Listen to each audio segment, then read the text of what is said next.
Bismillahirrahmanirrahim. Alhamdulillahirabbil alamin wa bihi nasta'in ala umuri dunya waddin. Allahumma shalli wa sallim wa barik ala habibir rahman wa sayyidil akwan al-hadir ma'a man shalla alaihi fi kulli zaman wa makan wa ala alihi wa sahbihi wa tabi'ihi bi ihsan. Assalamu alayka ya sayyidi ya Rasulullah. Assalamu alayka ya sayyidi ya Nabi Allah. Assalamualaikum ya Sidi ya Habibullah. Assalamualaikum ya Syekhi Sidina Abdul Qadir Al-Jilani Qaddasallahu sirrul aziz. Assalamualaikum ya Sultan wa Awliya. Assalamualaikum ya Wali Allah. Assalamualaikum warahmatullahi wabarakatuh. Muslimin dan muslimat rahimakumullah. Assalamualaikum warahmatullahi wabarakatuh. Alhamdulillah, syukur kita pada Allah Ta'ala dengan limpah kurnia taufik hidayahnya telah diperkenankan kita berada dalam rumah Allah. Jangan lupa kita berniat i'tikaf, nawaitu sunnatul i'tikaf fi hadzal masjid lillahi ta'ala. Sahaja aku berniat i'tikaf dalam masjid ini kerana Allah Ta'ala. Tuan-tuan dan puan-puan semua, apa khabar? Alhamdulillah, mudah-mudahan Allah panjangkan umur dalam sihat walafiat, disebabkan semua penyakit, ditanamkan iman dan taqwa, dibukakan pintu ma'rifatnya, dikabulkan sekalian hajat, dimatikan iman dan Islam dan husnul khatimah dengan barakah syafaat Nabi kami Rasulullah sallallahu alaihi wasallam. Allahumma amin ya rabbal alamin. Ya para jemaah sekalian, kita menyambung sekali lagi dalam kitab Kurnia Rabbani, Limpah Rabbani, Limpah Rahmani daripada tusunan Sidi Syekh Abdul Qadir Al-Jilani Qaddasallahu sirrul aziz wa amananallahu bi'ibdadihi wa anasana biharakatihi wa nafa'ana bibarakatihi amin. Iaitu kita telah sampai di muka surat yang ke-77 dalam membicarakan takdir Allah itu sudah ditetapkan. Jadi begitulah dia dalam tajuk ini menyambung daripada tajuk yang lepas, di mana tajuk yang lepas itu membicarakan tentang bagaimana kita melakukan taat kepada Allah yang zahir, dan insya-Allah Allah Ta'ala akan menyempurnakan yang batin. Dan apabila Allah menyayangi seseorang hamba itu, maka Allah Ta'ala akan menjadikan segala apa yang dia lihat itu yang Allah redha, yang dia dengar itu yang Allah redha, yang dia bicara itu Allah redha, dan dia tidak akan lakukan sesuatu melainkan semuanya dengan keridhaan Allah. Begitulah seperti hadis kursi yang telah dibicarakan. Ya, pada malam ini tajuk pendeknya ialah takdir Allah itu sudah ditetapkan. Berkata Sidi Syekh Abdul Qadir Al-Jilani Qaddasallahu sirrul aziz, semoga Allah menyucikan rohnya dan manfaatkan ilmu yang kepada kita dan mengurniakan kita keberkahannya dan madannya, dan semoga Allah Ta'ala menjadikan ilmu yang manfaat untuk kita dunia dan akhirat, amin. Katanya, wahai kaumku, jangan meminta yang lebih atau yang kurang, jangan mendepankan atau yang membelakangkan, sebab takdir Allah itu telah meliputi segala sesuatu darimu berasingan. Jadi makna di sini Sidi Syekh Abdul Qadir Jalani mengajar kita adab kita dengan Allah Subhanahu wa taala. Bagaimana adab kita dengan Allah? Jangan kita nak menukuk nambah meminta sesuatu dan juga mengurangkan sesuatu. Kenapa? Kerana semuanya sudah ditetapkan oleh Allah. Bila yang Allah tetapkan? Daripada awal lagi sebelum kejadian manusia ini, Allah Ta'ala dah tetapkan segala-galanya. Dan apabila kita berada dalam perut ibu kita, sewaktu umur kita 4 bulan, dituliskan bagi kita akan ajal maut kita, rezeki kita, hidup kita, celakanya ataupun untungnya kita, dan bagaimana jodohnya kita, dan seterusnya. Semuanya telah dituliskan oleh Allah Ta'ala sewaktu kita berumur dalam 4 bulan kandungan ibu kita. Jadi sebagai adab kita hamba, kita terimalah apa kurnian Allah Ta'ala itu, apa pemberian Allah. Jadi jangan kita menukuk nambah, jangan kita sibuk dengan banyak bermohon sesuatu, tetapi sibukkan diri kita dengan beramal dan beribadat pada Allah Ta'ala. Jadi begitulah pesanan Sidi Syekh Abdul Qadir Jalani Qaddasallahu sirrul aziz. Iaitu segala sesuatu, sebab saya ulangi sekali lagi, wahai kaumku, jangan meminta yang lebih atau yang kurang, jangan mendepankan atau membelakangkan, sebab takdir Allah itu telah meliputi segala sesuatu darimu berasingan. Apa makna berasingan? Maksudnya dari segi bahasa Arab yang saya lihat ialah pada waktunya, pada hadnya. Waktunya maknanya apabila tetap waktunya, apa yang telah dituliskan oleh Allah Ta'ala, berlakulah apa yang dikehendaki Allah berlaku. Cuma di sini dia ada hukum syariat dan dia ada hukum hakikat. Syariatnya bahawa kita berdoa kepada Allah seperti mana yang diperintahkan Allah, ud'uni astajib lakum, mohonlah kepadaku dan aku akan perkenankan. Jadi memang kita disuruh untuk berdoa pada Allah, tapi dalam masa yang sama kita meyakini bahawa segala apa yang akan berlaku pada diri kita ialah sesuatu yang sudah ditentukan oleh Allah Ta'ala. Cuma di sini kadang-kadang kita pun tak mengetahui apakah yang akan berlaku pada diri kita. Maka tidak menjadi salah untuk kita bermohon pada Allah, tapi kita yakin kalau apa pun berlaku, itulah ketentuan Allah untuk kita yang telah ditetapkan oleh Allah, dan sebagai hamba kita meridainya. Sebagai contoh, kita mohon supaya disembuhkan penyakit kita, tapi tak sembuh-sembuh juga, ataupun penyakit kita makin berat lagi. Apa nak kita kata? Itulah kehendak Allah dan aku redha dengannya. Begitu juga kita mohon pada Allah murah rezeki. Kita punya kehidupan makin lama makin sempit, bukan makin senang. Padahal kita dah berdoa kepada Allah.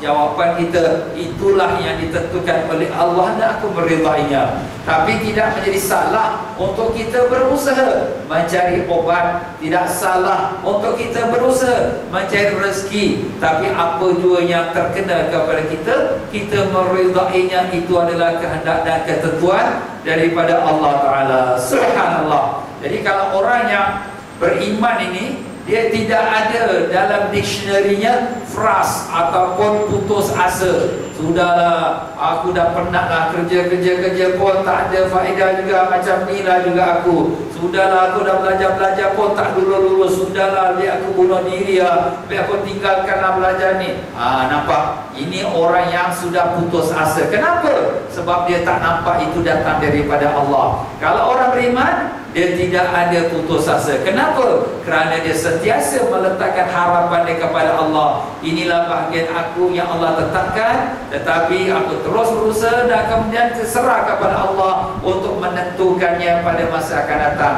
Mungkin pada saat ini tak sembuh sakitnya, mungkin akan datang sembuh. Mungkin pada saat ini dia dalam kehidupan kesempitan, tapi tak mustahil Allah melapangkan rezeki dia pada masa akan datang. Begitulah kita umat yang beriman, tidak ada putus asa daripada rahmat Allah. Wala taqnatu min rahmatillah, jangan kamu putus asa daripada rahmat Allah. Wa ma yaqnatu min rahmatillah illa qaumuz zalimun, tidak ada orang yang putus asa daripada rahmat Allah melainkan orang-orang yang zalim pada dirinya. Jadi begitulah dia kita umat yang beriman kepada Allah. Tiada seorang pun di antara kamu melainkan sudah tersedia baginya satu kitab atau sejarah yang khusus baginya. Jadi semua kita sudah ada kitab kita. Kitab apa? Kitab sejarah kita. Dari saat kita dilahirkan ke bumi ini sampai saat kita masuk ke dalam liang lahat kita, semuanya sudah ditulis oleh Allah apa yang akan berlaku pada diri kita, baik atau yang tak baik, kita meredainya. Tapi bagi orang beriman, apabila dia tu benar-benar beriman kepada Allah dan dia menerima sekalian kehendak dan takdir Allah, sebenarnya semuanya adalah baik untuk dia. Sebagaimana dalam hadis Nabi sallallahu alaihi wasallam, ajaban li amril mu'min wa laisa li ahadin illa lil mu'min. Akan peliklah urusan orang beriman, tidak sesiapa yang dapatkan itu melainkan orang beriman. Apa dia? Idza asabathu sarra syakara wa kana khairan lah. Apabila dia mendapatkan kebaikan, dia bersyukur pada Allah, itu adalah pahala ibadah untuknya. Wa idza sabathu darra sabara wa kana khairan lah. Apabila dia terkena kesusahan, dia sabar, dia redha dengan Allah, maka itu adalah baik dan pahala dan ibadah untuknya. Jadi begitulah dia orang beriman ni, setiap detik, setiap saat dia dalam kebaikan. Sebab apa? Sebab dia tahu semua datang daripada Allah. Jadi begitulah dia, tuan-tuan dan puan-puan ya. Apabila kita dalam hidup ni, sebenarnya buku kita, catatan kita, sejarah kita sudah pun ada tertulis di sisi Allah. Cuma kita tidak tahu apa yang telah ditulis oleh Allah. Tak boleh kita kata, aku ni tak sembahyang lagi. Kenapa? Sebab Allah dah tulis aku macam tu, aku memang tak boleh sembahyang. Kau dah tengok ke buku kau tu? Belum. Habis dah belum tengok, macam mana kau boleh kata pula dah tulis dalam buku kau? Jadi di sini maknanya tidak boleh kita berdolak dalih dengan kita kata kita menyerah kepada takdir, maka dengan itu kita malas ibadat ataupun kita membuat dosa maksiat. Tak boleh. Sebab itu kita dihukum oleh Allah. Apa yang kita buat kebaikan dikurniakan pahala, apa yang kita buat kejahatan maka berdosa dan dihukumkan dengan hukumannya. Begitulah dia dalam riwayat hadis dan juga Al-Quran. Rasulullah SAW telah bersabda, Tuhan kamu telah selesai menetapkan tentang makhluk berupa budi pekertinya. Maksud budi pekertinya iaitu kejadiannya, kejadian rupa parasnya, tubuh badannya, rezekinya, ajalnya. Sudah kering kalam yang mencatat apa yang bakal berlaku. Sudah kering kalam, kalam tu pena. Apa nak berlaku dah kering. Makna dah kering, dah habis dah tutup dah buku. Dah tak ada lagi nak tulis apa-apa lagi. Apa yang dah tertulis, itulah bahagiannya. Jadi di sini kita, walaupun kita kata itu sudah ditulis oleh Allah, tapi kita pun tak tahu apa yang telah ditulis oleh Allah. Habis apa yang kita nak buat? Kita buat apa yang disuruh, kita tinggalkan apa yang dilarang. Kalau kita melihat orang-orang yang membuat dosa dan maksiat, kita jangan mencela dia, kita kesian kepada dia. Kenapa? Begitulah nasib orang tersebut. Dan kita doa pada Allah, semoga Allah beri dia hidayat. Kenapa? Kerana kalau kita mencela dia, kita tak dapat pahala, tapi dosa mungkin kita dapat. Tapi kalau kita doakan untuk dia, kita dapat pahala. Demikian pula apabila kita mencela dia, apakah dia akan berubah? Dia tak akan berubah. Tapi kalau kita doakan dia boleh berubah tak? Kalau dikehendaki Allah, dia boleh berubah. Maka dengan sebab itu di sini orang-orang yang belajar tasawuf, yang mengetahui segala apa itu ketentuan Allah, apa pun yang dia nampak daripada keliling dia, maupun yang menderhaki Allah, yang dosa, yang maksiat, dia melihatnya dengan penuh ihsan, dengan penuh kesian, dengan penuh dia merasakan belas untuk dia memohon pada Allah. Ini sifat orang beriman.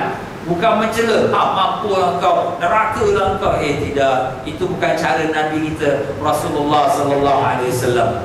Dan demikianlah berkata Al-Imam Syekh Abdul Qadir Jalani, telah selesai Tuhan dari semua ketetapannya, qadanya sudah berlalu, akan tetapi yang datang keputusannya yang membawa perintah dan larangan serta kemuliaan, maka tiada boleh seorang pun memprotes ke atas keputusan yang telah ditetapkan Allah itu. Akan tetapi hendaklah dia berkata, la yus'alu amma yaf'al wa hum yus'alun.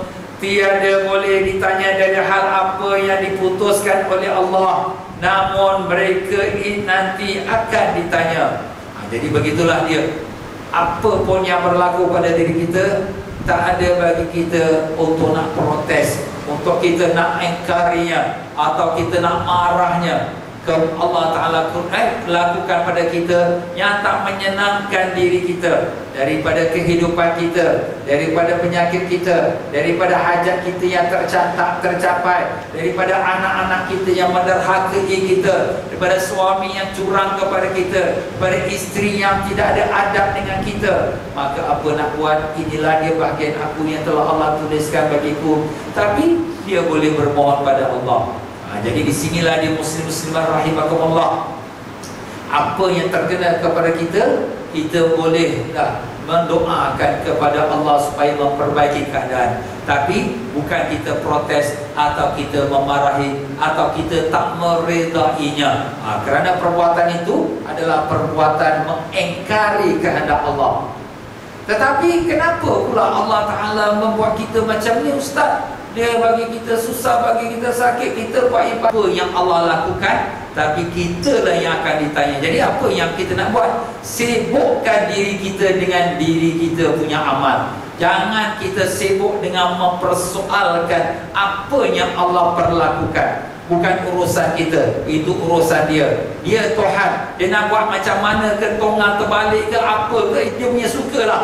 Aku ni hamba, terima saja daripada dia. Dan dengan itu, aku kalau sekiranya berasa kesempitan ataupun kesusahan, mohonlah kepada Allah. Begitulah dia dalam hidup kita ni, tuan-tuan dan puan-puan. Jangan kita persoalkan apa yang dilakukan Allah, tapi kita soalkan apa yang kita lakukan. Kenapa lah aku ni jahat sangat, begini banyak nikmat yang Allah beri, tapi dosa juga yang aku buat. Kenapa lah aku ni tak bersyukur, baru Allah bagi aku sakit 1 hari 1 minggu, sudah mengeluh macam-macam, padahal aku sihat dah 40 tahun 50 tahun, tak pernah nak ucap syukur pada Allah. Jadi kitalah yang patut mencela diri kita dan memperbaiki diri kita. Berkata Sidi Syekh Abdul Qadir Jailani Qaddasallahu Sirrul Aziz, wahai kaumku, beramallah dengan apa yang zahir dahulu, yang tercatat dalam kitab itu, sehingga dia Allah akan mengajakmu untuk beramal dengan yang batin dari perkara ini. Jika kau sudah beramal dengan yang zahir, nanti kau akan berkenalan dengan yang batin. Subhanallah. Kita buat apa yang kita tahu daripada amalan-amalan zahir kita. Semayang, wirid, zikir, belajar, dan semua kebajikan-kebajikan kita buat. Apa kita tahu kita buat. Nanti insya-Allah kalau amalan kita itu berjalan istiqamah, Allah sendiri akan bukakan mata hati kita. Dia akan bukakan rohani kita. Dia akan bukakan pintu ma'rifatnya. Kenapa? Itulah dia jadi Allah Ta'ala. Sebagaimana dalam firman Allah, wattaqullah wa yu'allimukumullah. Bertakwalah kamu kepada Allah, dan Allah akan ajar kepada kamu. Dan dalam hadis Nabi sallallahu alaihi wasallam mengatakan, man amila bima alima yu'allamahu Allah ma lam ya'lam, atau kama qala alaihi salatu wasallam. Siapa yang beramal dengan apa yang dia tahu, Allah akan ajar dia apa yang dia tidak tahu. Inilah dia para wali-wali Allah yang dibukakan pintu ma'rifatnya. Kadang-kadang percakapan dia tu subhanallah, tak terfikir kita, tak tergambar kita, tapi memang betul dan direct kepada hati kita. Seperti Syekh Abdul Qadir Jailani sekarang dia berbicara. Dia berbicara bukan bicara kepada telinga kita, dia berbicara terus direct kepada hati kita. Maknanya cakapan dia tu terus menyusup dalam hati kita. Manakah kita boleh kata buat kita boleh buat macam tu kalau tidak dengan izin Allah Subhanahu Wa Taala. Begitu juga dalam pelajaran kita hikam kita yang dahulu, Al-Imam Ibnu Athaillah Iskandari rahimahullah ta'ala, bila cakapan dia tu terus direct kepada hati kita, penuh dengan rahsia-rahsia ketuhanan. Inilah dia tuan-tuan dan puan-puan rahimakumullah. Kita jangan sibuk, oh aku nak belajar ni benda yang rahsia. Kita pertama sekali amalan kita kena betul. Ibadat kita, solat kita, amalan kita yang jauh daripada dosa, maksiat, banyakkan istighfar, banyakkan selawat. Yang zahir ni kita lakukan, insya-Allah yang batin itu nanti akan Allah Ta'ala sempurnakan. Pertama-tama yang kau harus perhatikan batinmu, lalu hatimu akan menggasakmu dengan kefahaman-kefahaman batin. Lalu jiwamu akan mengisi ke atas lisanmu, dan lisanmu pula akan berbicara kepada manusia ramai. Lalu bicara itu tersebar kepada umum untuk maslahat dan manfaat mereka. Subhanallah. Bila zahir kita sudah baik, dengan ikhlas kita amal, dengan tawaduk kita mengerjakan kebajikan, Allah Ta'ala buka hati kita. Hati kita buka, terus dia mengasah, membasuh, menyucikan, menggosok akan rohani kita. Dan kemudian terus daripada hati kita keluarlah perkataan-perkataan di lidah kita. Dan apabila lidah kita bicara, maka dia dapatkan manfaat pada semua hamba-hamba Allah. Bagaimana Sidi Syekh Abdul Qadir Jalani Qaddasallahu Sirrul Aziz, bila dia mengajar, tuan-tuan, dia bukan mengajar satu orang, bukan 100 orang, dia mengajar ribuan orang duduk depan dia. Tiap-tiap kali kelas dia ribuan orang. Sampaikan kelas dia tu bukan duduk dalam masjid, di padang pasir kelas Sidi Syekh Abdul Qadir Jalani. Kenapa? Dah tak muat dalam masjid pun tak muat. Tapi setiap kali apa yang dibicara terus menyusup masuk dalam hati. Dan yang duduk dalam kelas dia bukan orang-orang biasa, bahkan alim-alim ulama yang duduk dalam kelasnya. Inilah dia, Allah Ta'ala telah buktikan apabila orang itu beramal yang betul, Allah Ta'ala bersihkan hati dia, akan keluarlah daripada lidahnya kalam-kalam hikmah, kalam-kalam yang penuh dengan kebijaksanaan, yang penuh dengan rahsia Allah, yang menyusup masuk dalam hati setiap insan, yang dapat memanfaatkannya insya-Allah. Alangkah bahagianya jika kau dapat mematuhi Tuhan dan mencintainya. Inilah harapan Sidi Syekh Abdul Qadir Jalani kepada kita. Beruntunglah wahai kaumku, beruntunglah wahai murid-muridku, kalau kamu benar-benar dapat beramal dan mencintai Allah Ta'ala dengan sebenar-benar cinta. Itulah hadiah Allah untuk kamu.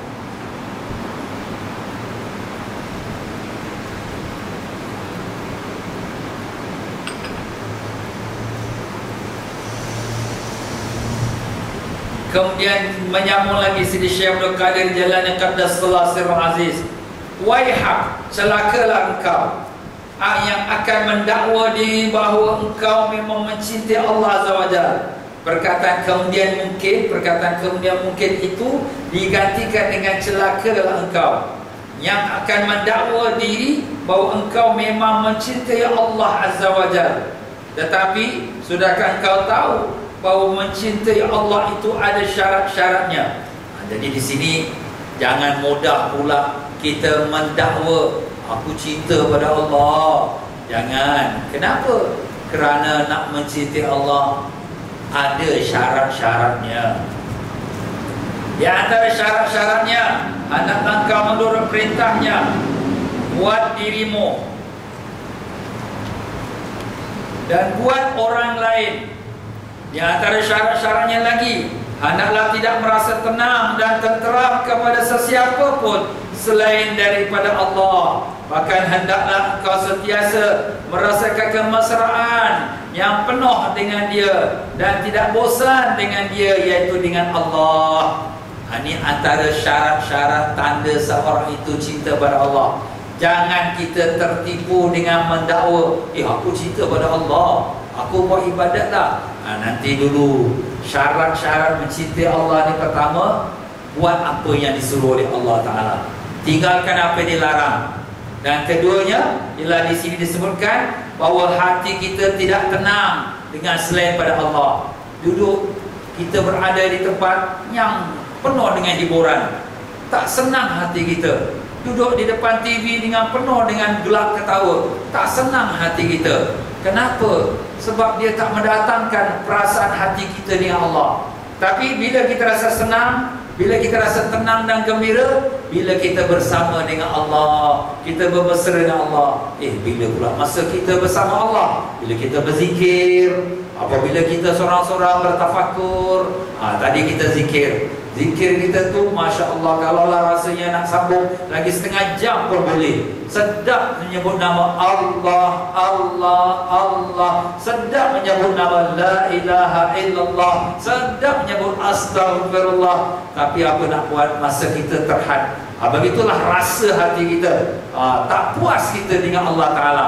Tapi selain pada Allah, kita rasa macam lemas kita. Ada orang boleh duduk berjam-jam depan televisyen, ada orang boleh duduk berjam-jam membaca majalah. Tak faham kita macam mana dia punya perasaan dia. Sedangkan kita ni kalau duduk depan televisyen dengan keadaan yang melalaikan Allah, rasa gelisah kita. Kalau boleh kita nak duduk baca Quran, baca zikir, baca buku agama, itulah perasaan kita. Ini tuan-tuan dan puan-puan, tanda-tanda orang yang cinta kepada Allah. Apabila kecintaan Allah Ta'ala telah menetap di hati seseorang hamba, Nescaya sang hamba itu akan merasa mesra dengan Allah dan membenci segala yang bakal mengganggunya dari hal-hal yang lain. Nampak? Memang pada awalnya kita tak akan dapat rasa kemesraan itu. Kenapa? Sebab baru kita nak bermula berjinak-jinak. Tapi bila dah lama-lama, kemesraan itu pun sudah tertanam dalam hati kita. Zikir pun sudah mula merasakan kemanisannya. Baca Quran pun sudah merasakan kelazatannya. Kita mendatangi kelas-kelas agama yang membawa kita dekat pada Allah, merasakan nikmat duduk dengan perbicaraan nasihat-nasihat kekasih-kekasih Allah, alim-alim ulama. Ini semua bibit-bibit tanda cinta seorang hamba kepada Allah. Jadi inilah dia, kalau sekira kita melakukannya dengan kesabaran. Memang pada awalnya, alamak bosan lah, ustaz ni kau cakap, dia main hantam saja kau. Kalau sekira aku duduk ni lemas lah. Memang baru-baru itu nafsu kita, bukan diri kita, syaitan kita yang tak mau kita mesra dengan agama Allah. Tapi bila lama-lama dah rasa mesra kita, tak datang satu minggu rasa macam rugi kita. Itulah perasaan kita. Maka dengan ini berkata Sidi Syekh Abdul Qadir Jalani Qaddasallahu Sirrul Aziz, bertaubatlah dari dakwaanmu yang dusta itu.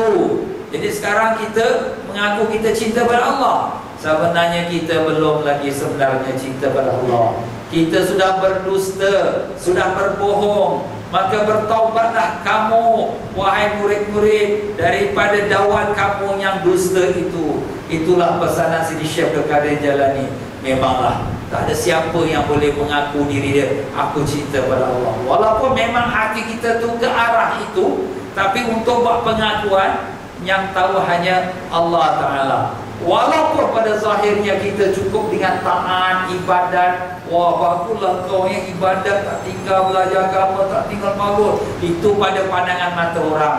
Tapi orang tak tahu apa yang dalam hati aku. Allah yang lebih mengetahui. Aku ni hanya berpura-pura saja. Depan orang lah aku tunjuk baik macam-macam. Tapi Allah juga tahu bagaimana hati aku yang lalai, yang dusta, yang pembohong, yang munafik. Allah, ya Allah, ampunkanlah. Allahumma ya Allah, ampunilah kami ya Allah. Ampunilah kami atas pengakuan kami yang palsu ya Allah. Kami tahu kami hamba yang masih jauh daripada-Mu. Kami tahu kami hamba yang penuh dengan kotoran-kotoran zahir dan batin. Kami tahu jiwa kami yang gelap, yang penuh dengan kelalaian. Kami tahu kami hamba yang tak ada harga dan nilai di sisi-Mu. Tapi kami tahu kalau Tuhan yang Maha Pengasih lagi Maha Penyayang. Kami tahu Kau sedang melihat kami dan memerhatikan hati-hati kami. Ya Allah, bawalah kami ke hadapan-Mu ya Allah. Bukakanlah pintu ma'rifat-Mu kepada kami ya Allah. Kami nak jadi hamba-Mu ya Allah. Kami nak menjadi hamba yang taat pada-Mu. Kami tak mau jadi hamba yang berpura-pura depan manusia seperti orang yang tapi di belakang manusia kami melakukan dosa. Kami tak mau ya Allah. Kami tak mau jadi hamba dunia. Kami tak mau jadi hamba nafsu. Kami tak mau jadi hamba syaitan. Kami hanya nak jadi hamba Engkau ya Allah. Tapi kami lemah, kami dhaif ya Allah. Bantulah kami, pimpinlah tangan kami ke hadirat-Mu ya Allah, dengan keberkahan syafaat Nabi kami Rasulullah sallallahu alaihi wasallam. Allahumma amin ya rabbal alamin.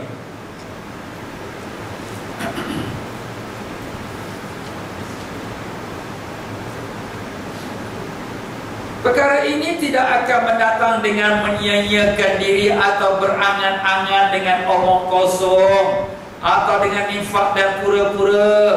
Perkara apa? Perkara cinta kepada Allah. Dia bukan, oh ustaz ni dah cakap dah cinta kepada Allah, aku nak cinta pada Allah, aku nak ubah diri aku. Dia bukan datang dengan kita katakan berangan-angan, tetapi dia datang dengan kesungguhan. Apa beza berangan-angan dengan kesungguhan? Berangan-angan ni dia hanya dalam otak fikiran dia saja. Balik daripada kelas, balik asal lah dia. Kalau dulu semayang potongan langgar macam tu lah dia. Zikir pun tak ada kat rumah, tak ada baca Quran pun. Macam tu lah, habis masa dengan TV saja, habis masa dengan majalah saja. Macam tu lah dia. Itu nama angan-angan. Tapi kalau orang yang benar-benar berazam bersungguh-sungguh, balik rumah dia pun berubah. Amal ibadat dia jaga, zikir dia jaga, bangun tahajud, baca Quran. tak ada buang masa yang perkara sia-sia. Itu baru kesungguh-sungguhan. Waktu di sini jangan kamu tertipu dengan angan-angan kamu dan pura-pura kamu. Jadi hendaklah kau bertaubat dengan sungguh-sungguh taubat dan lazimkan diri dengan bertaubat secara terus-menerus. Pada hakikatnya bukan taubat itu yang penting, malah berterusan dalam taubat itulah yang penting. Masya Allah.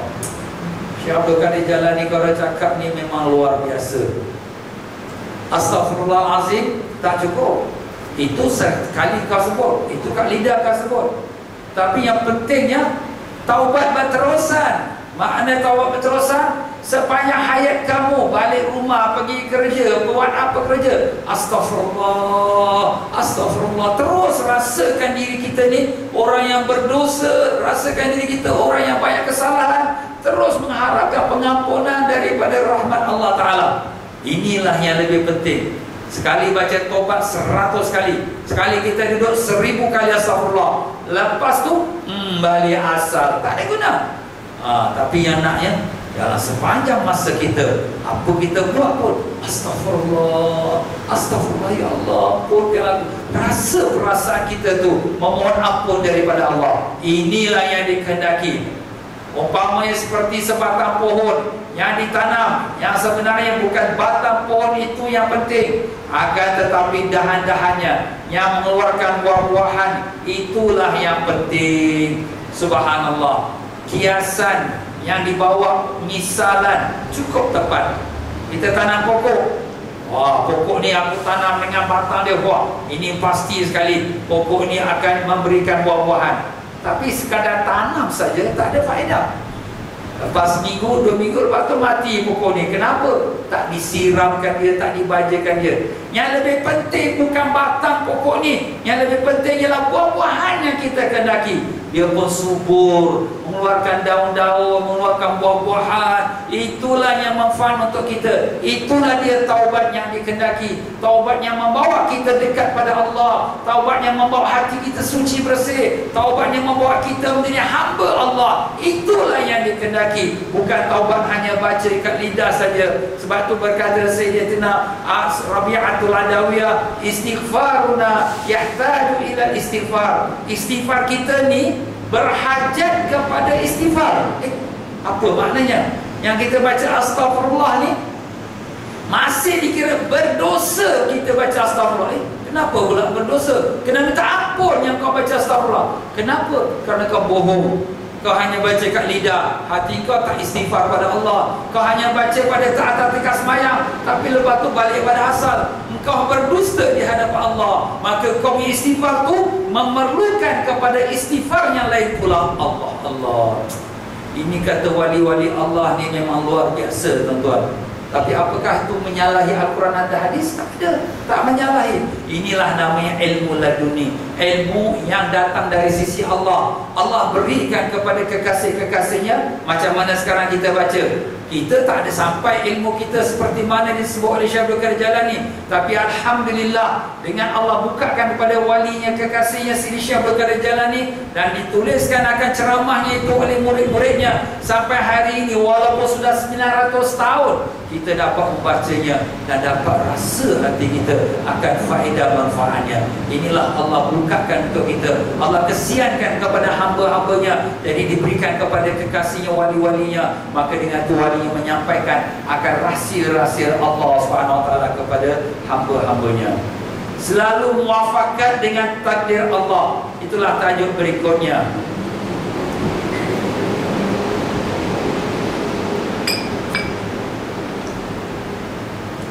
Berkata Sidi Syekh Abdul Qadir Jalani qaddasallahu sirrul aziz, wa amadana Allah bi imdadihi wa anasana bi harakatihi wa nafa'ana bi barakatihi. Semoga Allah memberikan kita kekuatan dengan madatnya, dan memberikan kita kemanisan dengan apa yang disampaikannya, dan memberikan kita kebaikan dunia dan akhiratnya. Amin. Katanya, lazimkan dirimu mematuhi Tuhan Allah Azza wa Jalla pada waktu senang dan susah, pada waktu miskin dan kaya, pada waktu sempit dan mewah, ketika sakit dan sehat, ketika baik dan jahat, ketika menerima nikmat atau terhalang daripada nikmat. taat kita kepada Allah tidak mengenal keadaan kita. Kenapa? Sebab kita buat kerana Allah, kerana Tuhan. Bukan kita buat kerana orang, kita bukan buat kerana harta, kita bukan buat kerana orang apa yang ada berlaku di keliling kita. Kita sehat, kita ibadat. Kita sakit, kita ibadat. Cuma sakitnya orang yang ibadat, orang yang sakit tu ada keringanan lah. Dia tak boleh semain diri, semain duduk. Dia tak boleh semain duduk, semain baring. Tapi dia terus ibadat. Jangan apabila dia sakit, aku sakit, macam mana aku nak ibadat pada Allah. Kenapa kau ni?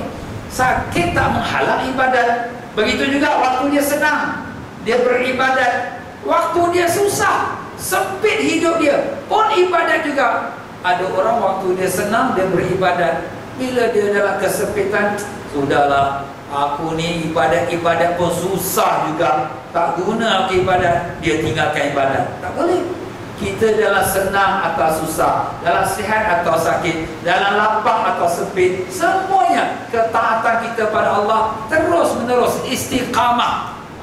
Jangan kita ada, Allah, aku ibadat pun susah juga, tak gunalah aku ibadat. Jangan. Mana kita sudah tertipu dengan diri kita sendiri.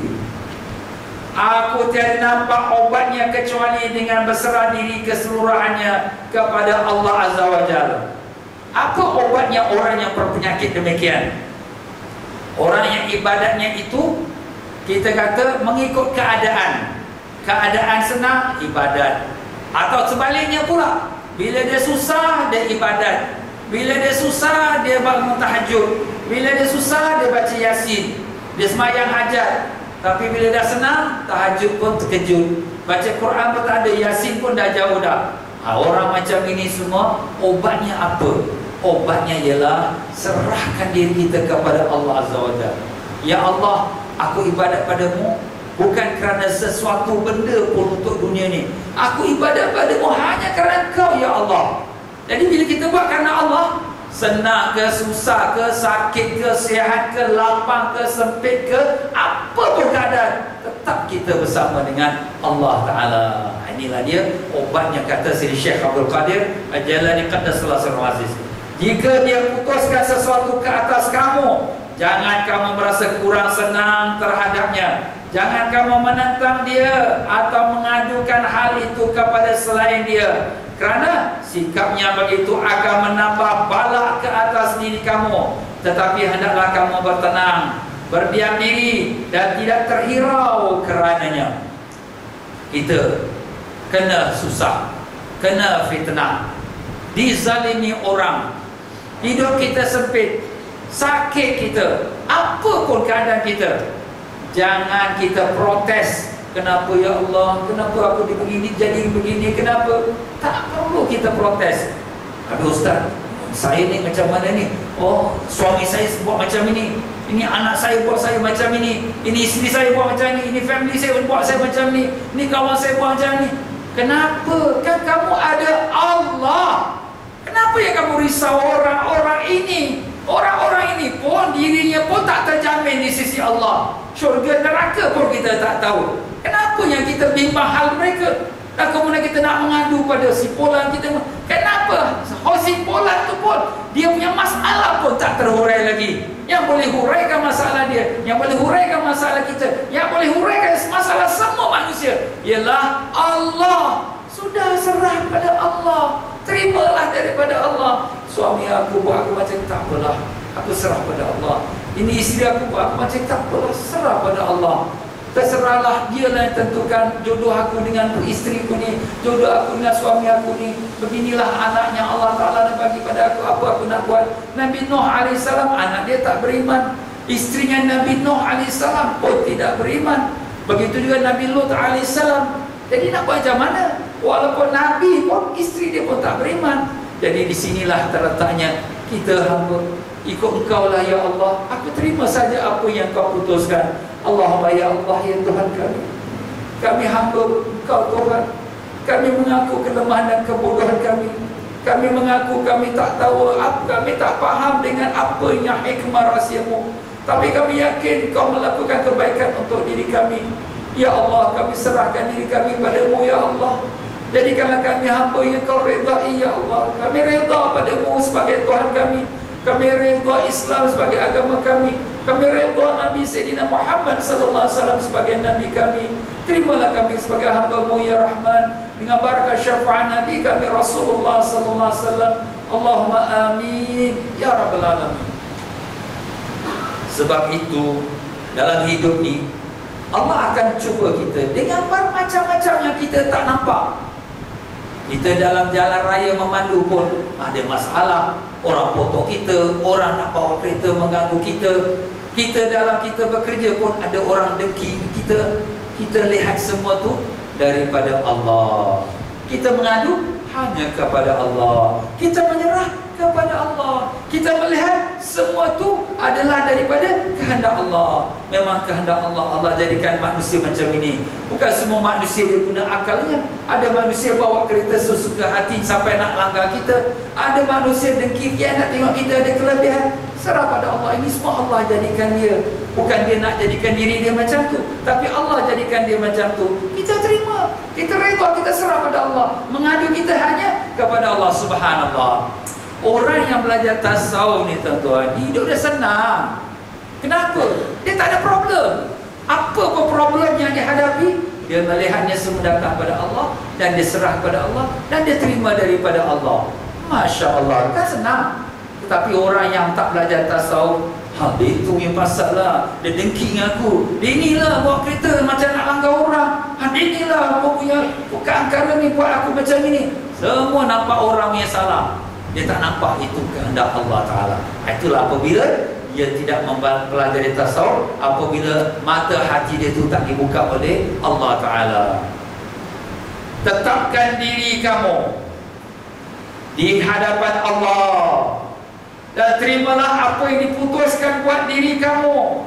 Kelak kamu akan berlega hati apabila datang perubahan nasib kamu sedikit masa lagi. Jika kamu memang bersikap seperti itu, lihatlah nanti Allah akan mengubah kebosanan kamu dengan kemesraan serta pengesaan dengan kegembiraan. Allah akan buka. Bukanya Allah Ta'ala kepada kita ni bukan makna kita yang miskin jadi kaya, bukan makna kita sakit sembuh sakit, bukan makna kita yang hidayah tu terus jadi mulia. Tidak. Bukanya Allah ialah bukanya mata hati kita. Hati kita pun rasa lapang. Walaupun kita susah, hidup kita miskin, tapi kita rasa gembira. Walaupun isteri kita perangai yang buruk, tapi kita reda dengan Allah, hati kita tenang. Walaupun anak-anak kita yang buat angkara yang tak baik kepada kita, ibu ayahnya susah payah membesarkannya, tapi kita lihat daripada Allah, anak Nabi pun masih lagi tak beriman. Sekurang-kurangnya anak aku ni beriman juga, hati kita pun rasa lega. Nampak tuan-tuan? Jadi di sinilah Allah akan bukakan pintu makrifatnya. Apabila kita dapat pintu makrifatnya, kita akan dapatkan rasa kemesraannya. Ya Allah, ya Tuhan kami, tetapkanlah diri kami di samping-Mu dan bermesra dengan-Mu, dan kurniakanlah kami kebaikan di dunia dan kebaikan di akhirat, serta selamatkanlah kami dari siksa api neraka. Allahumma ya Allah, dengan keberkahan Sidi Syekh Abdul Qadir Jalani yang mulia ini, dengan keberkahnya Nabi kami Rasulullah sallallahu alaihi wasallam, bukakanlah pintu makrifat-Mu ya Allah. Jadikanlah hati kami mesra dengan Kau ya Allah. Jadikanlah hati kami benar-benar cinta pada-Mu yang sebenar cinta ya Allah, dan cinta kepada Rasulullah yang telah usah payah membawa agama untuk kami ya Allah. Ya Allah, ya Tuhan kami, semua kami akan mati ya Allah, dan mati telah teramat dekat ya Allah. Kami mohon pada-Mu di saat Kau nak mengambil nyawa kami, izinkanlah kami untuk mengucap kalimah La ilaha illallah Muhammadur Rasulullah sallallahu alaihi wasallam. Maafkanlah segala kelemahan dan kekurangan kami dalam hidup ini ya Allah. Maafkanlah kekurangan kami dalam ibadah kami. Maafkanlah kesalahan-kesalahan kami yang zahir dan yang batin, dosa-dosa kami yang besar dan dosa-dosa yang kecil, dosa yang kami tahu dan yang kami tidak tahu, dosa yang telah kami bertaubat pernah kami ulangi lagi ya Allah. Ampunkanlah kami ya Allah. Ampunkanlah ibu ayah kami. Ampunkanlah setiap umat Nabi Sayyidina Muhammad sallallahu alaihi wasallam. Ya Allah, ya Tuhan kami, Engkaulah Tuhan yang Maha Pengampun, dan Kau suka mengampunkan hamba-Mu. Ampunkanlah sekalian kami ya Rabbal Alamin. Ya Allah, sembuhkanlah semua penyakit-penyakit kami yang zahir dan yang batin ya Allah. Sembuhkanlah penyakit saudara-saudara keluarga kami, sahabat anda kami, murid-murid kami yang bermohon doa dari kami. Kau berikanlah kami kekuatan iman dan takwa untuk menjalani hidup ini ya Allah. Dan jadikanlah amalan kami ikhlas mencari keridhaan-Mu, bukan kerana riya, ujub atau sum'ah. Allahumma rabbana atina fid dunya hasanah wa fil akhirati hasanah wa qina adzabannar. Wa sallallahu ala sayyidina Muhammad wa ala alihi wa sahbihi wasallam. Subhana rabbika rabbil izzati amma yasifun. Wassalamun alal mursalin. Walhamdulillahi rabbil alamin. Taqabbalallahu minkum.